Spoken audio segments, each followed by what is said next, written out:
Management skills की। Management skills वो abilities होती हैं जो मैनेजर को इफेक्टिव बनाती हैं और जिससे वो एम्प्लॉयज़ के साथ अच्छी तरह काम कर सकते हैं और ऑर्गेनाइजेशन के गोल्स को अचीव कर सकते हैं। इस स्लाइड में 3 बेसिक मैनेजमेंट स्किल्स बताई गई हैं। सबसे पहले आता है technical skills, second human skills, third आती है हमारे पास conceptual skills. Technical skills basically इसका मतलब है कि काम को स्पेसिफिक नॉलेज, टूल्स, मेथड्स और प्रोसीजर्स को समझाना, ठीक है, समझना। एग्जांपल में हम देख सकते हैं कि कंप्यूटर सॉफ्टवेयर यूज़ करना, अकाउंटिंग के नॉलेज या टीचिंग मेथड की नॉलेज या स्किल्स ये स्किल्स जो है ना ज़्यादातर लॉयर मैनेजर्स के लिए इंपॉर्टेंट होती है। बेसिकली जब आप किसी जगह काम कर रहे होते हैं तो उस जगह के अकॉर्डिंग आपको कौन-कौन सी स्किल्स होनी चाहिए, कौन-कौन सी स्किल्स रिक्वायर्ड है, यहाँ बेसिकली वो टेक्निकल स्किल्स आ जाती है। उसके बाद हम ह्यूमन स्किल्स की बात करें तो लोगों के साथ काम करना, एम्प्लॉयज़ को समझना, उनको मोटिवेट करना, टीम वर्क को प्रमोट करना, अच्छी ह्यूमन स्किल्स से कॉन्फ्लिक्ट्स कम होते हैं, वर्किंग एनवायरनमेंट पॉजिटिव होता है। ये स्किल्स हर लेवल के मैनेजर्स के लिए बहुत ज़रूरी है। देन मेरे पास आता है कॉन्सेप्चुअल स्किल्स। कॉन्सेप्चुअल स्किल्स का मतलब है ये एक बिग पिक्चर है, इसको समझना, कॉम्प्लेक्स प्रॉब्लम्स को एनालिसिस करना, लॉन्ग टर्म प्लानिंग करना, ये स्किल्स ज़्यादातर टॉप लेवल मैनेजर्स के लिए इंपॉर्टेंट होती है। अगर एंड पे मैं आपको उसका इजीली कंपैरिजन बताऊँ तो वो ये है कि टेक्निकल स्किल्स में आ जाता है काम कैसे करना है, ठीक है? ह्यूमन स्किल्स में आता है लोगों के साथ कैसे काम करना है, कॉन्सेप्चुअल स्किल्स में आता है ऑर्गेनाइजेशन को ओवरऑल कैसे समझना है। अब हम बात करेंगे effective versus successful manager activities according to Luthans. Luthan का कॉन्सेप्ट क्या है? फ्रेड लुथान्स ने मैनेजर्स पर रिसर्च की और बताया कि इफेक्टिव मैनेजर और सक्सेसफुल मैनेजर हमेशा सेम नहीं होते, दोनों के काम करने में और उनके तरीके डिफरेंट और फोकस होते हैं, ठीक है? मैनेजरियल एक्टिविटीज़ लुथान के मुताबिक ट्रेडिशनल मैनेजमेंट इसमें शामिल होता है।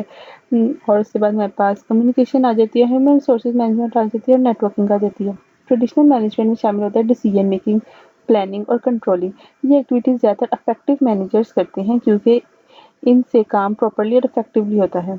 कम्युनिकेशन में आते हैं, इनका होता था रूटीन इंफॉर्मेशन शेयर करना, पेपर वर्क और रिपोर्ट्स हैंडल करना। अच्छी कम्युनिकेशन से कन्फ्यूजन कम होती है और काम स्मूथली चलता है। ह्यूमन रिसोर्सेज मैनेजमेंट इसमें शामिल है एम्प्लॉयज़ को मोटिवेट करना, डिसिप्लिन मेंटेन करना, कॉन्फ्लिक्ट सॉल्व करना और स्टाफिंग और ट्रेनिंग। ये एक्टिविटीज़ भी इफेक्टिव मैनेजमेंट के लिए बहुत ज़रूरी है। अगर हम नेटवर्किंग की बात करें तो नेटवर्किंग का मतलब है लोगों के साथ रिलेशंस बनाना, सोशलाइजिंग, पॉलिटिकिंग और पावरफुल लोगों से कॉन्टैक्ट रखना। रिसर्च के मुताबिक सक्सेसफुल मैनेजर नेटवर्किंग पर ज़्यादा फोकस करते हैं जिससे उनको प्रमोशंस और कैरियर सक्सेस मिलती है। इफेक्टिव वर्सेस सक्सेसफुल मैनेजर की अगर हम बात करें तो इफेक्टिव मैनेजर बेसिकली टीम की परफॉर्मेंस इंप्रूव करता है, क्वालिटी ऑफ और एफिशिएंसी पर फोकस करता है, ऑर्गेनाइजेशन के गोल अचीव करता है। और सक्सेसफुल मैनेजर की बात करें तो पर्सनल कैरियर ग्रोथ पर फोकस करता है, नेटवर्किंग और कॉन्टैक्ट स्ट्रॉन्ग रखता है, ज़्यादातर प्रमोशन हासिल करता है। इसमें अगर हम इंपॉर्टेंट पॉइंट देखें तो बेस्ट मैनेजर वो होता है जो इफेक्टिव भी हो और सक्सेसफुल भी हो। अब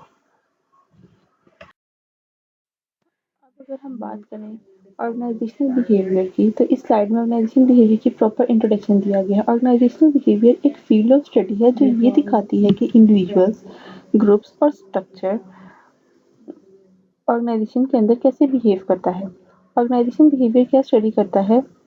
उनका फोकस होता है कि इंडिविजुअल्स मतलब जिसमें एम्प्लॉय का attitude, motivation, personality, job satisfaction, groups team जिसमें आता है team work, communication, leadership, conflicts और स्ट्रक्चर जिसमें rules and policies, hierarchy, reporting system आता है। इसका मेन पर्पस ये होता है कि लोगों के बिहेवियर को समझा जाए, इस नॉलेज को यूज़ करके ऑर्गेनाइजेशन की इफेक्टिवनेस इंप्रूव की जाए, प्रोडक्टिविटी बढ़ाई जाए, एम्प्लॉयज़ को ज़्यादा सेटिस्फाइड बनाया जाए। ऑर्गेनाइजेशन बिहेवियर का नॉलेज क्यों ज़रूरी होता है? एम्प्लॉयज़ को मोटिवेट करना, कॉन्फ्लिक्ट रिजॉल्व करना, अच्छी टीम्स बनाने में, बेटर डिसीजन लेने में हेल्प करता है। अगर मैनेजर ये समझ जाए कि एम्प्लॉय किस चीज़ से मोटिवेट होता है तो टीम टीम क्यों कॉन्फ्लिक्ट। अब अगर हम इसमें बात करें replacing intuition with systematic study, इस स्लाइड का मेन आइडिया ये है कि ऑर्गेनाइजेशनल बिहेवियर में डिसीजन सिर्फ इंट्यूशन पर नहीं लेना चाहिए बल्कि सिस्टमैटिक स्टडी और रिसर्च पर बेस होनी चाहिए। इंट्यूशन क्या होती है? मतलब अंदाज़ा, फीलिंग्स, पर्सनल एक्सपीरियंस पर बेस्ड डिसीजन लेना। एग्जाम्पल मैनेजर कहते हैं कि मुझे लगता है कि एम्प्लॉय लेजी हैं बिना किसी डेटा या प्रूफ के। इंट्यूशन कभी कभी सही होती है लेकिन अक्सर बायस्ड और गलत भी हो सकती है। और अगर हम इसमें सिस्टमैटिक स्टडी की बात करें तो ये होता है मतलब डेटा कलेक्ट करना, रिसर्च करना, रिलेशनशिप्स को एनालाइज करना, कॉज और अफेक्ट को समझना। इस अप्रोच में डिसीजन साइंटिफिक एविडेंस पर बेस होते हैं। सिस्टमैटिक स्टडी का फ़ायदा होता है कि डिसीजन ज़्यादा एक्यूरेट होते हैं। ह्यूमन बायस कम होते हैं, बिहेवियर को प्रिडिक्ट करना पॉसिबल होता है, ऑर्गेनाइजेशन की परफॉर्मेंस इंप्रूव होती है।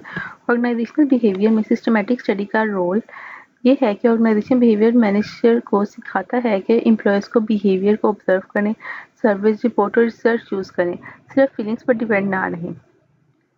इसके अंदर provides a means to predict behaviour.